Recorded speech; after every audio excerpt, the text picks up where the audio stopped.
அனைவருக்கும் வணக்கம். என் பேர் ஞானகுரு. நான் சிங்கப்பூரில் பணிபுரிகிறேன். சமீபத்தில் ஒரு செய்தி பார்த்தேன்.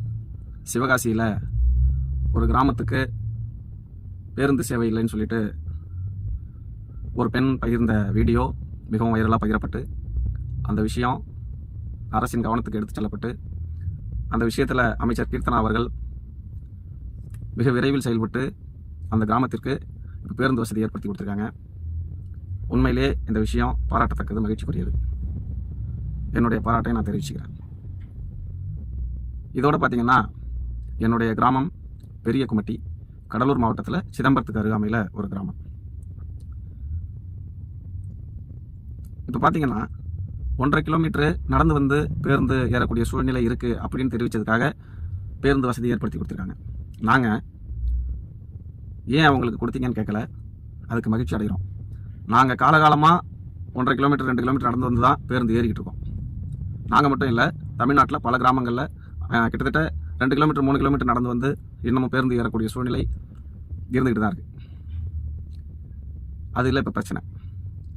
நாங்கள் அந்த 1.5 கிலோமீட்டர் நடந்து வந்தே ஏறிக்கிறோம். எங்களுடைய பாதங்களை கொஞ்சம் நாங்கள் ஆரோக்கியமாகவே வச்சுக்கிறோம். நாங்கள் எங்கள் கிராமத்துக்கு எங்கள் வீட்டுக்கு அருகில் வந்து எங்களை பேருந்து ஏற்றிட்டு போகணும்னு நாங்கள் விருப்பப்படலை, அதுக்கு கோரிக்கையும் வைக்கல. கிட்டத்தட்ட எனக்கு வயது இப்போ 40 ஆக போகுது. எனக்கு தெரிந்து எனக்கு முன்னாடி இருந்தவங்களிலிருந்து 40 வருடங்களுக்கு மேலாக போராட்டங்கள் செய்து சிறை சென்று வழக்குகள் பெற்று இந்த பேருந்து நிறுத்த பிரச்சனைக்காக பாடுபட்டுருக்காங்க. ஆனால் அந்த மாதிரி சூழ்நிலையை நாங்கள் கையில் எடுக்காமல் அறவழியில் போராடணும்னு முடிவு பண்ணி தேசிய நெடுஞ்சாலை போடப்படும் பொழுது எங்களுடைய கிராமத்தில் 2 புறமும் இருந்த பேருந்து நிழற்குடைகளை அகற்றிட்டாங்க. அதற்காக எங்களுடைய கிராமத்தில் உள்ள இளைஞர்கள், தன்னார்வலர்கள் எல்லாம் ஒன்றிணைஞ்சு மத்திய அரசு, மாநில அரசு, மாவட்ட நிர்வாகம் எல்லார்கிட்டையும் எங்களுடைய கோரிக்கைகளை வைத்து இன்னைக்கு அந்த பேருந்து நிழற்குடைகளையும் நாங்கள் எங்களுடைய போராட்டங்கள் மூலயமா வெற்றி பெற்று வாங்கி இன்னைக்கு செயல்பாட்டில் இருக்குது. பேருந்து நிறுத்த பிரச்சனை கிட்டத்தட்ட என் முன்னோர்கள் காலத்திலிருந்தே இருந்துகிட்டு இருக்கு.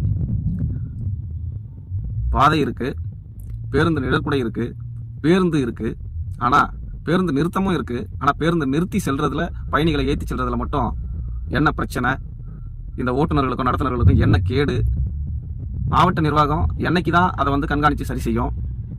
நாங்கள் கேள்வி கேட்டால் பேருக்கு வருவாங்க, நிற்பாங்க, பேருந்து நிற்குதுன்னு ஒரு வீடியோ எடுப்பாங்க, போடுவாங்க, கிளம்பிடுவாங்க. இதுதான் வழக்கமாக நடந்துகிட்டு இருக்கு.